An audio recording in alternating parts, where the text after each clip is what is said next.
And of course, once again, thank you so much for our venue tonight, Lorland Farm Resort. And now, while you enjoy the meal tonight, the Lorland Catering Services has prepared for us. We have games and prizes for you, courtesy of. Okay. Courtesy of Lorland Farm Resort. All right, there you have it. All you have to do is answer these questions correctly.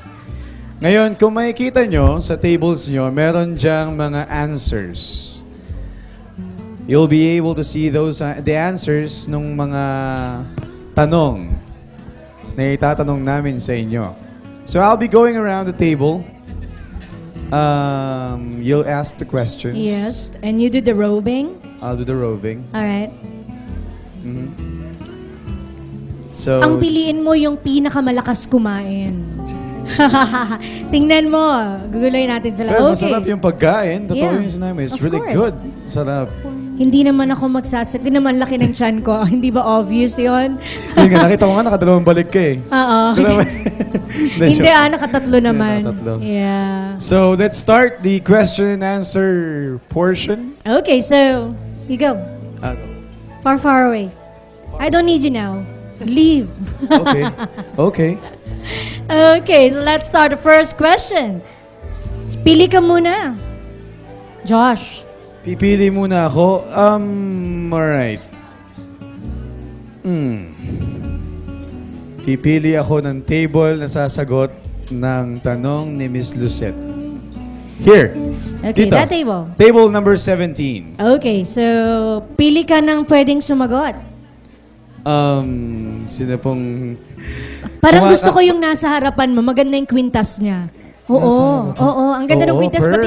Pati yung ipit niya. Hindi. Ang ganda. Flowery. I know what's that called, but yeah, it's good. Ganda. Okay, so this is the question. Why is it that the couple inserted spoon in their invitation? Bakit daw sa invitasyon na pinadala ng mag-asawang Arnel at Shelo ay mayroong kutsara?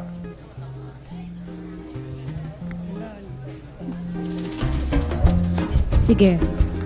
Bakit may kutsara dun sa invitation? Kung napansin niyo, may kutsara dun na maliit na kulay dilaw kung di ako nagkakamali. Dahil maganda ang iyong kwintas, kayo po ay sasagot ng aming katanungan. May prize tayo May for prize right tayo. answers. For correct answers. From Lorland Catering? Yes, we have prizes. Couples? Bakit po merong kutsara sa invitation nila?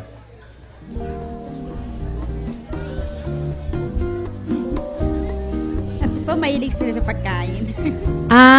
Dahil mahilig silang kumain. Tingnan natin. Yes, because they both love food. Akala ko naman kay Arnel tingnan natin si Arnel. They both love food. Akala ko dahil matakaw si Arnel.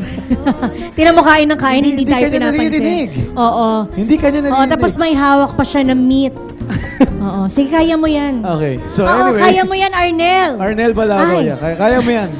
Kanina pa kami nakatingin sa'yo. Nag-question and answer kami. So the first question is, bakit may nakalagay na spoon sa invitation? Ang sagot ni ate na maganda yung kwintas dahil pareho nyo raw hilig. Kumain. Hindi naman obvious yun. Hindi obvious. Kasi 3 ulit na namin inulit yung statement, kumakain ka pa rin. Oo, walang malay. Okay, next question. Okay. So, I'm gonna look for the one who'll answer the question.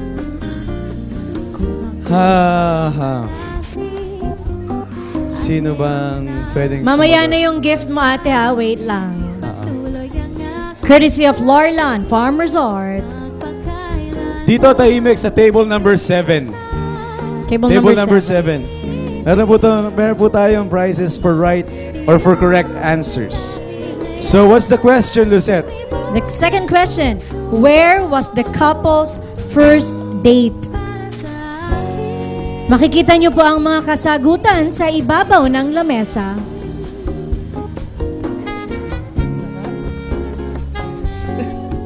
Kuya. Sabi nila sa Pizza Hut, SM Mega Mall. Wow. Tama ba? Tama. Pizza Hut, SM Mega Mall. Is that right?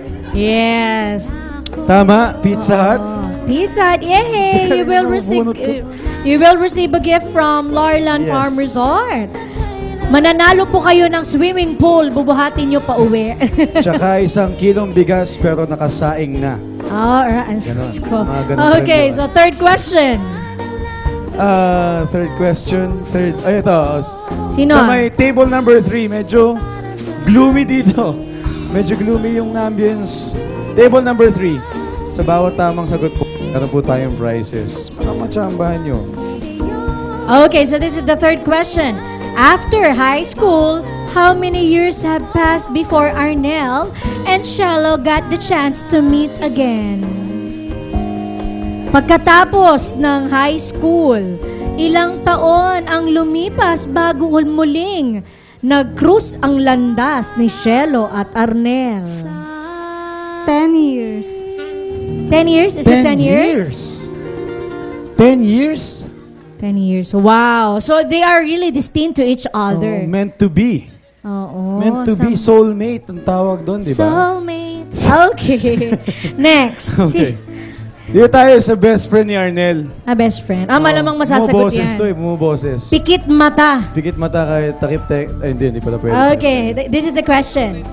Arnel and Shello's first out-of-town getaway was in... Lugar ba o date? Ano ba? Hindi po motel. Motel. Oo, hindi po. Wala po akong sinasabi. No, just kidding. Okay. H2O. Subic. Subic, right. Subic, tama ba? Yeah, it's right. Arnel, It's Subic. Is it right, Sir Arnel? Tawa ng tawa. Bakit para magkaiba kayo ng sagot? Para magkaiba, sinong kasama yung nag-out of town? Parang iba yung pinuntahan niyo pareho. Tinatanong- Subic ba? Subic, correct. Okay. Alon doon sila sa Buti Subic sa nagkakalimutan. Paris, sa may Tigers. De, joke lang po. Alright, So, next. number 5. Hanap For the ka. question number 5. Hanap ka ng Sino matakaw. pong gusto ng prizes? Hanap. Ini-snap ako dito eh. Si Ini-snap Mami ako daw. dito. Sino? Si Mami? Si Mami Sige, daw. si Mami. Tingnan natin. Subukan natin si Mami. Oo nga, shoot yung mga sagot ni Mommy. The fifth question. The Wool campus in their high school knew Arnel's special feelings for Shello through a game called... Pera o bayong? Pera o bayong. Ang sarap. Ang galing. Pero o ba yung? Paano nangyari yun? Oo. Paano yun? Hindi ko masyado magets kung paano nalaman ng buong campus. Paano Yung yun? special na Pwede bang nararamdaman mo kay mag-share? Sheldon. Paano mo nalaman yun, Arnel? Okay, ito na. Ayan. Ikaw! Ayan. Nung nung first year high school, may game sa school na which is Pera o Bayong. Ako yung winner. Then, doon na-reveal na super crush niya ako. Oh my God! Seryoso, paano na-reveal? Paano na-reveal yung... Paano na na-reveal? Bali, alam kasi ng mga student council niya na crush niya ako. So nagsigawan, Oo. parang ganon. Arnel, panalo yung crush mo. Arnel, si Shello, nanalo. Ah, Hingin mo ganun. ng balato. Yun ba yun? Yun ba yun? Diyos ko talaga nga naman si Sir Arnel. Next question. Next question. Sino ba? Okay, so after this, please don't go because we will proceed to the fun part of the program, which is the bouquet throwing and the garter The tossing. garter tossing. Oo. So, this will be the last question? Yeah. Okay. So, last question po for the last person na makaka-receive ng prize.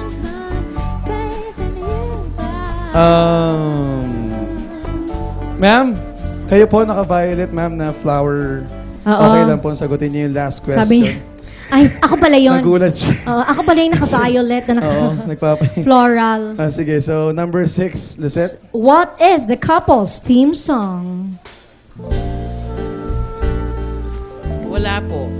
Paano niyo po nalaman yun? Ano ko siya, bayaw. Oh, wala. Ang galing.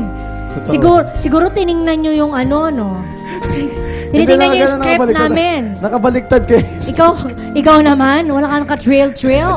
Paano ba yan? Baka wala nang matirang pool sa Loreland. Naku, pinamimigay mo ba? Baka pwede sumagot din ako, di ko titignan. Oo, sige, tama nan. Kasi gusto naman nila parehong love music, love songs music. So walang okay. particular. Hindi mo na itatanong si Arnel Balauro, gustong-gusto niya yung kundiman. Napakagaling kumanta ng kundiman yan. Nako, baka mamaya hinga natin ng sample. Napakagaling pong kumanta ng kundiman ni Arnel Balauro. Narinig niyo na po ba ng kumanta ng kundiman? Totoo yan? Yun ang hinginig na... Kuya, alam mo bang tugtog? Wala. Nawala yung sa nawala yung piano.